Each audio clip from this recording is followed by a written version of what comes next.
Ce devait être une semaine de vacances comme tant d'autres. Une famille ordinaire, un voyage touristique, Barcelone et ses lumières.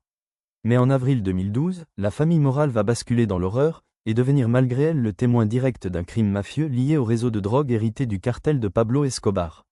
Une tragédie étouffée dont on parle encore aujourd'hui comme de l'affaire Moral. Carlos Moral, 43 ans, avocat spécialisé dans le droit commercial, était respecté à Madrid pour sa rigueur.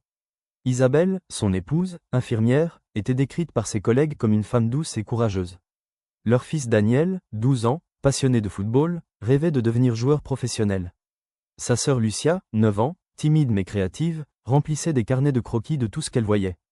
Leur arrivée à Barcelone, le 7 avril 2012, était une fête. Ils logèrent dans un hôtel modeste, non loin des Ramblas. Le 9 avril, après un dîner convivial, Carlos décida d'emmener sa famille dans le Barrio Gótico, un quartier médiéval au cœur de Barcelone. Les pavés brillaient sous les réverbères. Des ruelles si étroites qu'on pouvait toucher les murs des deux côtés. Les enfants riaient, Isabelle prenait des photos, Carlos racontait l'histoire de la ville.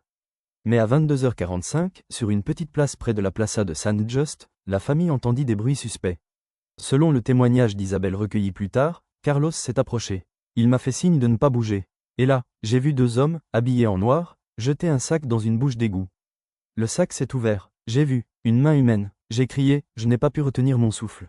Les deux hommes se retournèrent. Leurs regards se fixèrent sur la famille Moral. La famille prit la fuite à travers les ruelles. Daniel raconta, on courait, on n'arrivait pas à s'arrêter. Je tenais la main de maman, papa nous poussait. On entendait leurs pas derrière nous. Ils trouvèrent refuge dans une petite église encore ouverte. Le prêtre les fit entrer et verrouilla la porte. Celui-ci confia plus tard à un journaliste local. Je savais ce que cela voulait dire. Depuis des années, on entend parler d'un réseau qui utilise les souterrains pour des trafics. Ce qu'ils avaient vu, c'était la mafia. Les enquêteurs établiront plus tard que les hommes appartenaient à une cellule mafieuse espagnole liée à des héritiers du cartel de Medellín, fondé par Pablo Escobar en Colombie. Dans les années 2000, plusieurs branches du cartel s'étaient réimplantées en Europe, utilisant notamment le port de Barcelone comme point d'entrée de la cocaïne. Les témoins gênants étaient systématiquement éliminés. Le 11 avril, 2 jours après la découverte, la famille Moral décida de rentrer à Madrid. À 6h30 du matin, ils se dirigèrent vers le métro du Raval pour rejoindre la gare de Sants. Un témoin anonyme déclara plus tard à la police « J'ai vu deux hommes bloquer le passage. L'un d'eux a attrapé l'homme, Carlos. Il a sorti une seringue. Les mafieux lui injectèrent une dose massive de cocaïne liquide, une méthode utilisée pour transformer une exécution en overdose accidentelle. Daniel se souvient, papa s'est mis à trembler, à cracher du sang. Je le tenais mais je ne pouvais rien faire. Carlos s'effondra sur le sol, mort sous les yeux de sa femme et de ses enfants. La police catalane, les Mossos d'Esquadra, arriva rapidement. L'autopsie conclut d'abord à une overdose. Mais Isabelle insista, c'était un père de famille, il n'a jamais touché à la drogue. On l'a assassiné. Grâce au témoignage des enfants, les enquêteurs firent le lien avec un trafic opérant depuis le Barrio Gótico.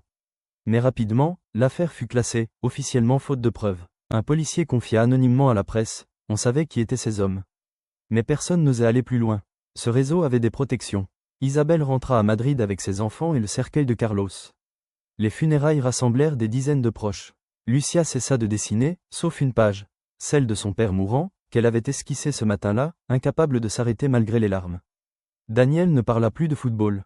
Le sourire de l'enfant s'était effacé. Isabelle, brisée, déclara à un journaliste.